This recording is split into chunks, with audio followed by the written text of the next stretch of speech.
Mama Uka woke up before the rooster, not because she was hardworking, but because gossip never slept in her head. Before the sun touched the red earth of Umidike village, Mama Uka had already heard 3 news stories, none of them confirmed, all of them dangerous.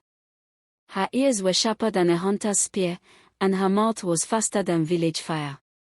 Everyone in Umidike knew Mama Uka. If you whispered inside your heart, she would hear it. If you quarreled with your wife at midnight, Mama Uka would narrate it with sound effects by morning. People said she had 10 ears and no lock on her mouth. That morning, she tied her wrapper tightly and smiled wickedly. She had fresh information, at least that was what she believed. She adjusted her headscarf and stepped outside like a town crier without a bell. Little did Mama Uka know that the gossip she was about to spread would shake the village like thunder in the rainy season. Mama Uka did not eat food in the morning, gossip fed her soul. She headed straight to the village well where women gathered like early birds. The well was not just for water, it was the Facebook of Umidike village. Have you heard? Mama Uka began, lowering her voice but raising her drama. Instantly, every woman leaned closer. She smiled because attention was her true husband. She told them that Chief Okori's goat was missing and that the chief's second wife was involved. By the time she finished, the goat had turned into 5 goats, and the wife had turned into a witch. Before noon, the story had grown wings. By evening, Umidike was burning with suspicion, all because Mama Uka wanted something to talk about. The next day, chaos walked freely in the village. Chief Okori was angry, his wife was crying, and neighbors were pointing fingers. Nobody remembered where the story started, but Mama Uka was already preparing another version. She sat under the mango tree, enjoying the drama like a movie. Every shout in the village was music to her ears. Every quarrel was proof that her mouth was powerful. But power without wisdom is a ticking bomb. People began to notice that trouble always followed Mama Uka like a stubborn fly. That afternoon, the village elders called a meeting. And for the first time, Mama Uka's heart beat faster than her mouth. The village square was full. Men, women, children, even goats, gathered. Mama Uka sat confidently, thinking she would talk her way out as usual. One by one, people stood up to speak. Each story ended the same way. Mama Uka said, the crowd murmured. Her smile slowly melted like Gary in hot water. When it was her turn, Mama Uka laughed nervously. She said she only repeated what she heard. But nobody could remember telling her anything.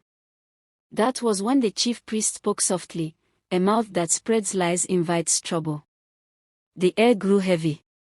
Mama Uka swallowed hard. Soon, the same village that enjoyed Mama Uka's stories turned the mirror on her. Suddenly, rumors about Mama Uka started spreading, just like she taught them. They said she stole salt from the market. They said she was chased away from her husband's house. They said her food never cooked well because her mouth spoiled it. Mama Uka ran from house to house defending herself, but nobody listened. Her own medicine was bitter. That night, Mama Uka cried. For the first time, gossip hurt her deeply. Days passed. Mama Uka was alone. The well was quiet when she came. People avoided her like bad luck. She tried greeting neighbors, but they answered with silence. She finally understood what her mouth had done to her life.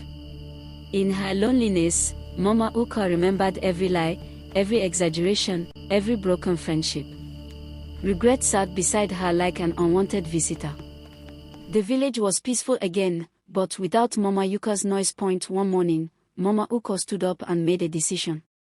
She went to the village square and apologized publicly. Her voice shook, but her words were real. She promised to mind her business and control her tongue. People laughed, but some nodded. Change is hard to believe when gossip has ruled a life. She started helping at the well instead of talking. She listened more than she spoke. Slowly, trust began to return.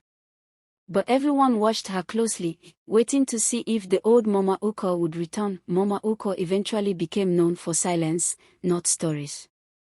When she spoke, people listened because her words were few and true. Children learned from her mistake. Elders used her story as a warning. Umidike became wiser.